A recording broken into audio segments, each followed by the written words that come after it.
السلام علیکم۔ میں غیر ہوں اور تم مسلمان کہلاتے ہو، جبکہ آج دنیا میں ہماری حکومت ہے۔ تم نے دیکھا کہ ہم نے تمہارے ساتھ کیا کیا۔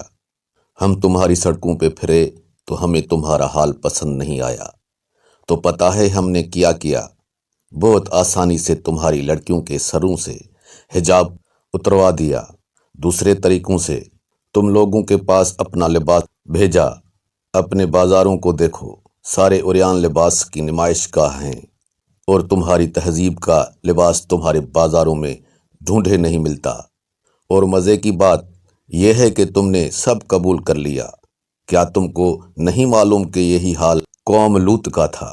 کتنے بے وقوف ہو تم کہ کہتے رہتے ہو فلاں نے ہماری زمین چھین لی، جنت کو ختم کروا دیا۔ تم کہاں مر گئے ہو؟ کچھ کیوں نہیں کرتے؟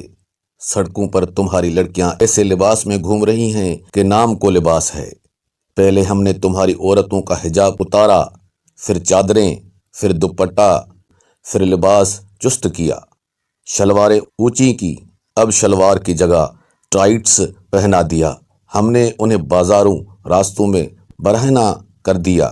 اب وہ ہمارا بنایا ہوا لباس فخر سے پہنتی ہیں، اور تمہارا لباس پہنتے ہوئے انہیں شرم آتی ہے۔ کیا مزاح کا خیز بات ہے! تمہارا حال بہت برا ہو گیا۔ ہمیں تم لوگوں کی تعلیم میں ترقی پسند نہ آئی، تو ہم نے تمہارا نصاب بدلوا دیا اور تمہارے ٹیلی ویژن کو ذلت آمیز پروگراموں اور شرمناک ڈراموں میں بدل دیا۔ تمہیں اور تمہارے علماء کو کچھ بولنے کی ضرورت نہیں، تمہارا چپ رہنا ہی بہتر ہے۔ ہم نے تمہارے نوجوانوں کو بھٹکا دیا۔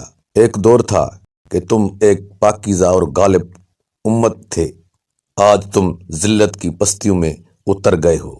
ہم نے محسوس کیا کہ تم لوگوں کی زبان عربی بہت خوبصورت ہے، جس سے تم قرآن پڑھتے ہو، اور اہل جنت کی بھی یہی زبان ہوگی، تو ہم نے تمہاری زبان کو بھی بے فائدہ اور فضول قرار دیا، اور تم لوگوں نے فوراً یقین کر لیا۔ پھر تم دوسری زبانوں پر فخر کرنے لگے، ہائے، بائے، ہیلو، مرسی وغیرہ وغیرہ، اور تم نے اپنے دعائیا خوبصورت کلمات السلام علیکم کو چھوڑ کر انہی کا استعمال شروع کر دیا۔ اور ہم تمہیں اسی طرح پسند کرتے ہیں، اور ہمیں یہ بھی پسند نہیں آیا کہ تم لوگوں کو متحد دیکھیں، تو ہم نے تمہیں تقسیم کر کے فرقوں میں بانٹ دیا، اور الزام بھی تم پر ہی لگایا۔ اس سے تمہارے درمیان باہمی نفرتیں پھیل گئیں۔ ہم نے تمہارے دین کا گہرائی سے مطالعہ کیا، اور جھوٹے فتووں کے ذریعے تمہیں تمہاری راہ سے ہٹا دیا۔ ہم نے تمہارے درمیان نفرت بھڑکائی۔ تمہارے گھر والے اب جدید مشینی ایجادات کے زیر سایہ پرورش پاتے ہیں۔ ہم نے طرح طرح کی کمپیوٹر گیمز ایجاد کیں، جن میں کھو کر تم اپنے دین کو بھول گئے، قرآن کو بھول گئے، اپنے علماء کو بھول گئے، مسلمان سائنسدانوں اور ان کے کارناموں کو بھول گئے۔ تمہاری نئی نسل ایسی نسل ہے جو حق بات کہتے ہوئے ڈرتی ہے۔ ہم غیر اس بات پر فخر کرتے ہیں کہ تعداد میں اس قدر تھوڑے ہونے کے باوجود ہم نے تمہیں بہت آسانی سے خرید لیا، اور تمہیں اس کا کوئی ملال نہیں۔ تم خوش اور مست ہو۔ دوستو، یہ حقیقت تلخ ہی سہی لیکن حقیقت ہے۔ دیکھنے اور سننے کا بہت بہت شکریہ۔